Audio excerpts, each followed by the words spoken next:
I'm Stefan Baumann. I would like to invite you on a special journey to discover the splendor, encounter the grandeur, feel the excitement.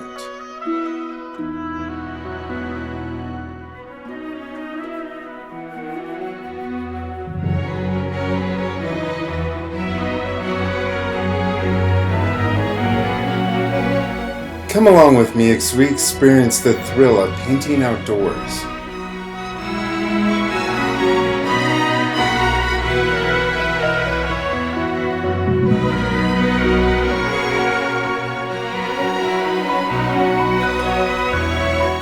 A 3-day journey that will change your art forever. In one of America's most stunning locations, Mount Shasta.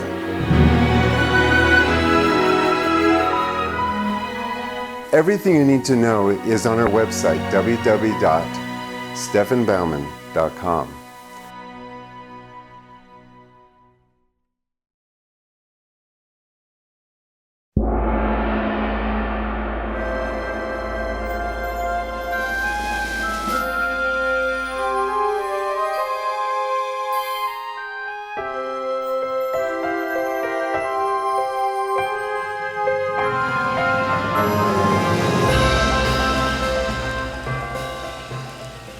So when I coach, one of the things that I do when I coach is I start students off in painting. And then at a certain point, it comes time to grow up and get a website and start showing your work and being part of the next step. Because my philosophy is if you don't show your work, why paint it? If the book is never read, why write it? Part of the whole painting idea is that you create works, and preferably works that have a lot of meaning to them. And then you take that work and you share it. And when you think about sharing a work, it's different than if you just paint it. Gladys, she's now going to do 2 more shows coming up this spring. Now Gladys has only been painting with us for a year and a half, you know, somewhere around there. And she's already had 1 woman show, one solo show. And now she's going to have 2 more solo shows coming up in a year and a half. And the thing with that is that when you're sharing your work in that way, you kind of have a different emphasis on your work as a whole. Now, when you have a show like this that pops up, it gives you an opportunity to actually think, okay, I'll play that game. And it's just a game. And like she says, it's a juried show. It also forms a community. Like one of my students that I coach, she's in South Carolina, where they had all of the hurricanes. And luckily she was saved, but literally everything that she knew and grew up with went away. And I was dealing with her for a while, talking about, so who are you as an artist? And art is autobiographical. It's about your life. It's about you witnessing things. And for a while, her work was real popular. I mean, out of all of my students, she was selling like crazy. She had 3 or 4 galleries, plus lots of commissions. I think the first 3 months that she told me of this year, she made $20,000 in the first 3 months of selling paintings. Wow. I mean, that's pretty awesome. But I kept on telling her, I said, so who are you? Because all I really saw for her palette, and a lot of the people that were buying her work was people who had homes on the coast, and so she did herrings and ocean scenes and girls on beaches and stuff like that were really great for that. But I kept on saying, so who are you? And it just so happens that she also is part of that community there way back in history. Her family comes from tobacco farmers and stuff, and I said, you really have an anchor in that area. If you started to create a life or a painting out of that, you could really become somebody in that area. It still didn't quite resonate with her. And then when the hurricane hit, and she saw that everything that she grew up with all of a sudden was lost. We don't think about that. And something like with the fire, we don't think about that. And then all of a sudden you think, oh, I should have. have you ever thought about, oh, I should have? It's like when you go somewhere and you go, oh, I should have. I should have dated that guy. We should have painted that bridge. We should have painted that bridge. You should have painted the bridge. Yeah, is that the bridge? Did the bridge burn down too? Yeah. The covered bridge? Wasn't that the one you were talking a couple weeks ago? Let's go down there and paint it. Did you? Yeah. Now it's gone. So it's totally destroyed. Yeah, and I remember just a few weeks ago you were trying to get a group together out there to paint it. And that street. What this gal got really quick is the rescue people and how they went in, how absolutely phenomenal they were. So she started doing paintings featuring the rescue workers. And it really took a lot to have her extend, and she's still trying to figure, I mean, that was only a couple months ago when all that happened. And she's trying to deal with it, but she says, somewhere in this I am. I'm in here, with where the location that you're at, who you are as a person, what your relationship is to the community, visually what it feels like to live there, because all that can be taken away from you in a second. And when you get that, then you realize, wow, what is around me right now really is amazing. When I moved up to Mount Shasta, I started painting Mount Shasta paintings quite a bit. And a lot of the artists would go, huh, the people who lived up there, they'd go, huh, I never thought about painting Mount Shasta. That's incredible. Yeah, but they live there, Yeah. When I lived in Lake Tahoe, the last thing I wanted to see was a Lake Tahoe painting. I never painted Lake Tahoe.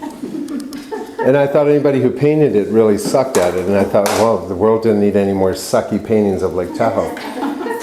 But the thing is, that's kind of who are we as an artist. When you see a competition like this, it's an opportunity for you to sit there and say, what did that mean to me? I mean, you guys were so close to this.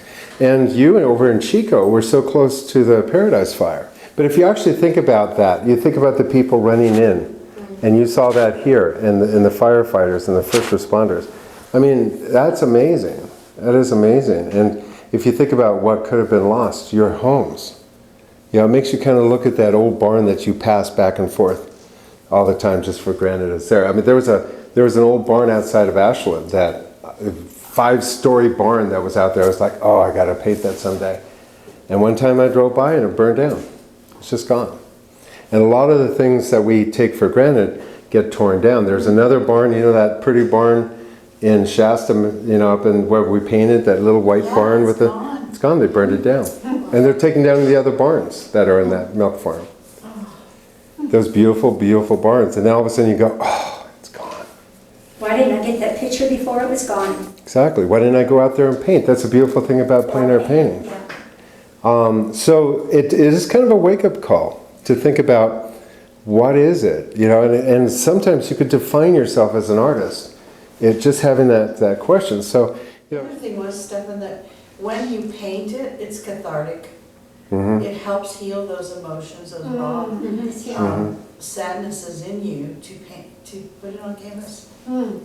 That's a good point, is that sometimes just dealing with that tragedy, and I think this is where she's at, it's just, it's trying to deal with that in your human. It's like right now, when something like that happens to you, you become aware of right now.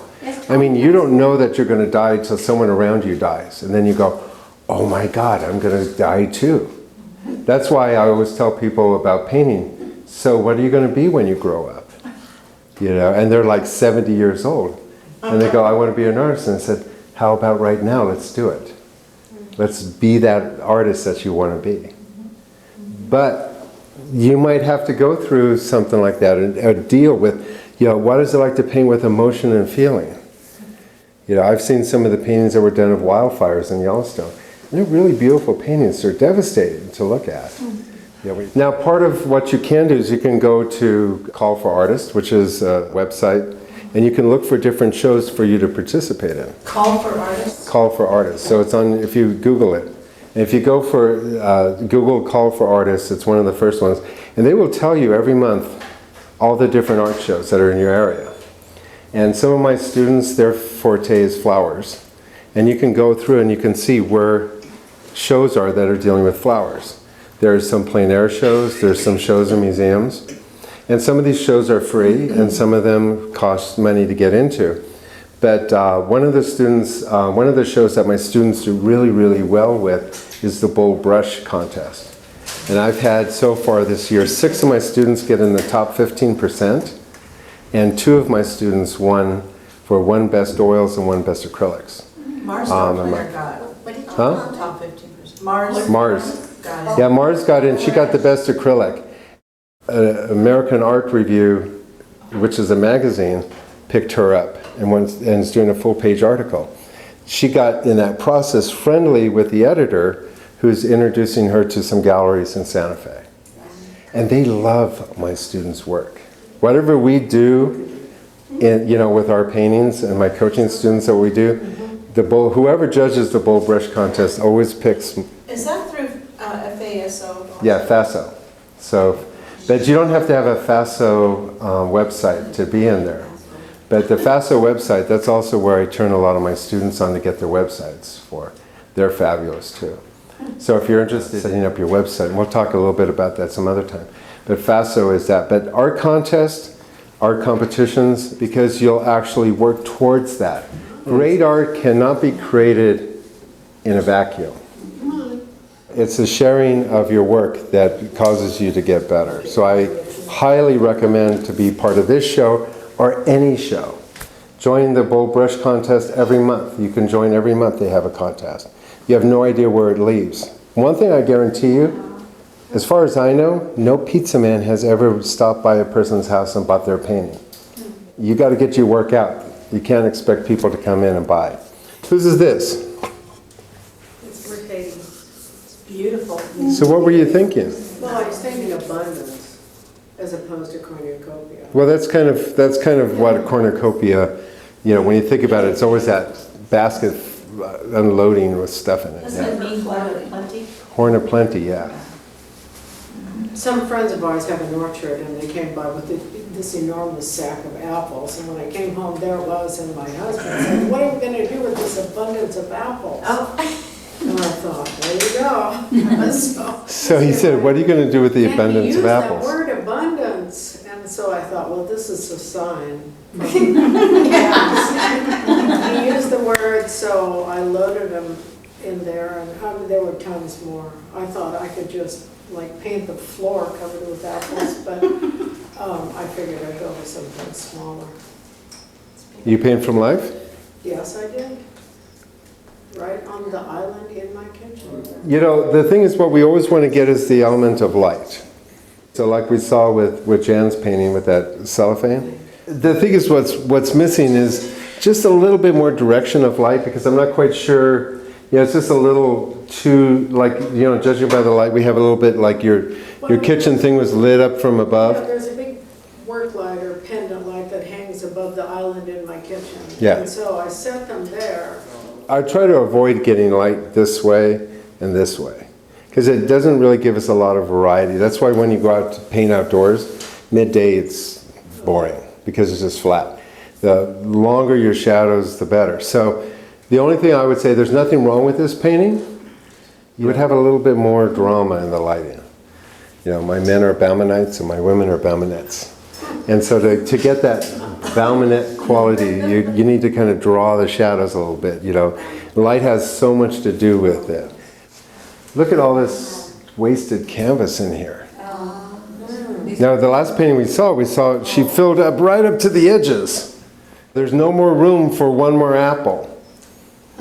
There was no more room for one more apple on that. She made sure that is an abundance when there's no more room. Look at all this. This is so tiny.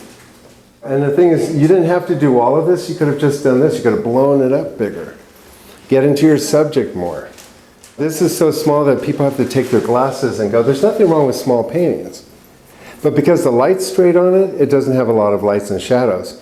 And remember, ultimately, we don't paint things. Yeah, I know. And these are all things. Mm-hmm. If I tell you to paint a cornucopia, Yeah. that's a thing. At the end, I don't want a thing. I want an effect. If I tell you to paint your mother's inherited diamonds and jewelry in her jewelry case, you have a lot of attachment to all that. That means a lot, right? But the viewer doesn't care about that. They want to know and see how the lights and shadows fall. You can't take breaks. You know, when I have coaching students, they go, oh, I got to take December off, and I go, you can't. Life goes through. You have to deal with that. Does your husband take a break because it's December and things are busy? It's like, if this is what you do that. And you try to figure out how to work around that. And then, because what happens is when you take breaks, I have students that will go, well, I'm kind of really busy for the next few months, so I'm not going to be in class. And then I see them 3 or 5 years later, or they'll go, oh, I think I know enough, which I think is really funny. It's that they think, you gave me a lot of information, I'm going to stop for a while. And I'll come back and I'll go, you do that. You go there. And then they come back 3 years later, so how did that go? How was that? Did you do, I haven't touched the paintings since I left. Did you paint any since you, no? You thought, well, maybe I will. But no, you have to be consistent. A lot of art teachers fail because they take breaks, and then students get busy doing, and I know because that's how I am. I love going to drawing class. I love going to figure drawing class. I just love it. And I would go there just to draw. It took me everything to get into a drawing class, and then all of a sudden, yeah, especially like in the colleges, and then Christmas vacation comes and then the new semester and you have to sign up again. And because I'm busy, I could never really sign up. So then I would miss that, and then I would be out of sync. And then I'd miss that, and then I'd miss that. And before you know it, 2 years would go by before I could finally get back into that class again. Oh, I love thrift shops. I mean, if you do still lifes, you absolutely have to, have to go to thrift shops. Take your inner artist out on a date. But it is. That's good. Take your inner artist out on a date and go to a thrift shop. Because I tell you, it's kind of like you can go shopping at Macy's or wherever like that and you can never find anything to paint. But thrift shops collect the stuff that you got because you're special, that years have gone by and you want to get it out of your house. And so it's all the best stuff that you've held on that eventually you need to get rid of. And sometimes it's wedding gifts that you've gotten and things, and they're older and they're real, or they're kind of real, or they're real. But they're really awesome things. Interesting bowls and glasses and things that people have held on to and not thrown away because there's something about them that's special. And then they all end up at a thrift shop. So one thing you have to acknowledge that everybody hits a spot where they call the monster stage. You hit it early on all the time. I mean, you're like, nah. But it's so common. It's so common every week you hit it. Like you hit it before you even start a painting. It's like, ah. But every time you push through, you always end up with a gem. This is a bigger painting for you. Usually you paint a little bit smaller. But the thing is, there are a lot of people that hit this stage.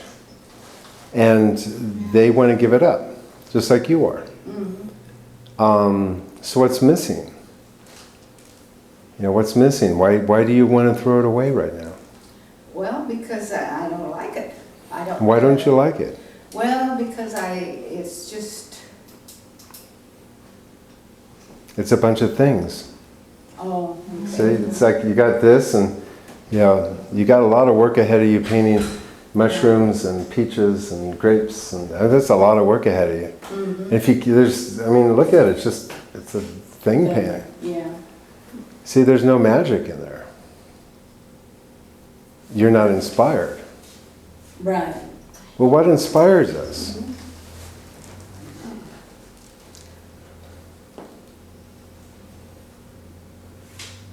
I don't know. Light. Light. I mean, I'm looking at you right now, and it's like, you're not that inspiring most of the time. I don't go, hey Mary, I want to go paint you next week. But look at that beautiful light that's on her hair. And if you go, oh, I'd love to be, it's like that. That all of a sudden it's like, wow, I could really get into that. It's light. When you're inspired, when you're like at this stage with your painting and all of you reach that thing, it's because you're focusing on the things. And there's no drama, there's no interest in things. Mm-hmm. You got to have, so The problem is you don't have anything happening in the painting that calls you to paint it. You don't have any effect that you go, oh, look at that. Beautiful. I mean, when we look at Jan's painting with the cellophane and she got the pear in there, all of a sudden it's like, wow. Or even like that pumpkin. You know, when you see that pumpkin with that beautiful lighting effect that she's got on there, all of a sudden you go, wow, I wish I could paint like that. I wish I could do something. Wow, look at that light. It's always about that magical moment. So you're in the stage, what we call the monster stage, which basically is all just the info. Pears and wicker and apples and oranges and all this stuff. If you just look at that and you just start doing this with it,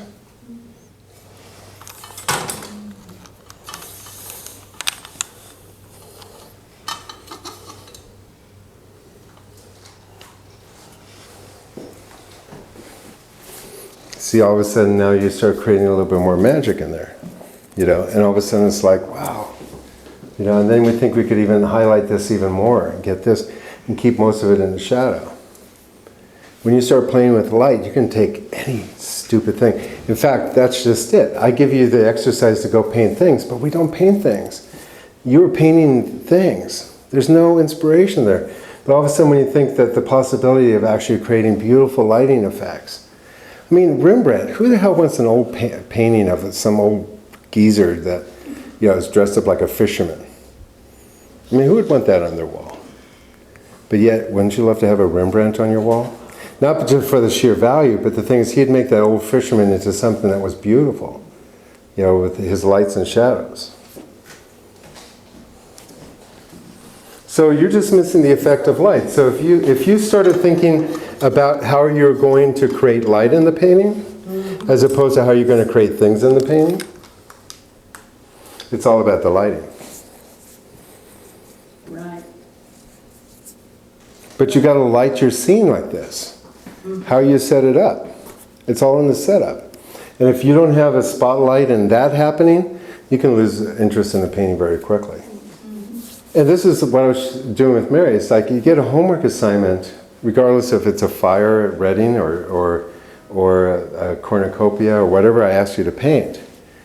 And really go, instead of going, I just have to do this because the class is going to think I'm stupid if I don't. If you look at it and say, I'm going to take this opportunity and turn it into something gorgeous. Like every one of your paintings that you do for your homework assignment should be played as if it were for an art show. And this is, I mean, here you're playing for keeps. This is definitely a painting that you said, I'm going to do. You even did it larger than, you know, the format. The choice in the Colombian Consulate in San Francisco. So you go into the Colombian Consulate. Yeah. You go in. Why were you there? Because I saw some paintings over there and I asked. No, I mean, no. But why were you at the consulate? You had to get a passport or? I went to vote. To vote. Oh, to vote. Okay. To vote. Yeah, to vote. Yeah. So you go into the consulate. You look and you go, wow, there's paintings on the wall. Yeah. So then you call somebody over and you say, how do I was with the consul at that moment, and I said, oh. You know, we've been prepping her, getting her website up, getting her business card. All this has to be in play because you never know when you need it. And that's what I tell my coaching students. You never know. You need to get ready. And so all of a sudden she says, oh yeah, you could be part of this. And so you handed her a card. Yeah. Next all that. And then she called you back. Yeah, and to June 30th. So February through June Yeah. in the consulate. Now can anybody go into the consulate? I mean, can I go in Yeah, sure. as a visitor? Oh, yeah. So now you have a space to have your paintings in. That you can invite people to come in and see your work. Yeah, especially I'm happy because it's like a show in my country. Well, the thing is too, on your bio, you have another thing. Now, you don't think that a collector is that thinking, oh, I like her work, but I don't know if she's any good. And it says a one-woman show in the Colombian Consulate. You don't think that that rate's pretty good in San Francisco? That's a pretty awesome thing. That's like a museum show. Yeah. You need to put good prices on them too. Yeah, because there are a lot of wealthy Colombians. I hope so. Cocaine's at the highest price right now. So anyway, you've got to watch out though. Okay. This painting is cute and beautiful, but that's just it. It's cute and beautiful. It's not it's not dramatic, it's not real, it's a little cartoony. And when you think about Colombian and Mexican art and Peruvian art, it tends to be kind of folky, folk art. You know, nothing wrong with folk art. It's wonderful. If you ever watch Antique Roadshow, it gets lots of money for folk art. Yeah, but the thing is, you're trying to become an established artist. What's missing in here is what? Actually, the central focal point, I know that is always the face of the... That's the central focal point, but what's missing? Form. No, not form. Too much light, light and darks. Yeah, the effect of lights. There are no effects on it. Yeah. So, you know, I can't tell which way the sun's coming from. Okay, There's no but lights and the shadows. little And so where's the sun coming from? This way or this way? Yeah, I think this way. You can't go this way because the sun never goes this way. No, I don't. It comes this way Oh, or yeah, this that way. Yeah. This That- way. Yeah. So if this were correct, the light would hit in here. The dog would be all in shadow. Then you have to put shadows of the arm in here. You'd have to highlight the arm in here. Okay. You have to highlight here, which is kind of strong, but this needs to get darker. This all should go in darker. You'd have highlights in here. And then you have checkering. And then if this is all lit up in here, you would darken all this in here and lighten behind there to get more contrast. Oh, okay. See, there's a difference between folk art, which is basically storytelling. And it's kind of in a very crude manner. It's like a cartoon practically, where you have line and color filled in. Mm-hmm. And then if you want to take that to actually create form, like Western art, where you're creating form and light and shadows and all that stuff, then it's a totally different thing. You know, this is fine for what it is, but you're trying to become a fine artist. Mm-hmm. And a fine artist, you would have to take it to the next level. You'd have to see what a dog looks like when it's a white dog in complete shadow. So your work this week is to go onto the internet, which is really great, and look up white dogs, paintings of white dogs, or even just white dogs in general, and look to see how white dogs get light and shadow. You'll see light hitting them and shadows. When you're doing hands, it's always best to not put the separation in the hands. Always try to put them together a bit. Oh. Okay? Because otherwise it kind of looks like a rake. Oh, okay. See, then, you know, when we see hands, if you look at my hand, if you look at it long enough, it starts looking like a claw. See, it's like their hands are very claw-like. So to do hands, you know, like this, what you want to do is kind of hold them together. You might have one finger apart, but you'd actually start putting these together. And instead of emphasizing the line Okay. that you see here in between, what you want to do is paint the hand darker, like the shadow color, and then put the light in on top to separate the fingers. So you're not putting the lines in between, you're painting this solid, and then you put a highlight on the ridge. And that's the way the Impressionists would paint. They'd paint the impression on the hand, not the hand itself. And so that would be actually a much more closed thing, and you don't get that claw effect. So that's just a good little handy thing to know about doing hands. If you like to take your painting to the next level, regardless at whatever level you are, please feel free to contact me at 415-606-9074. Join us on our website at www.thegrandview.org and get more information about our show. There you can download our free book, Everything You Need to Know About Outdoor Painting.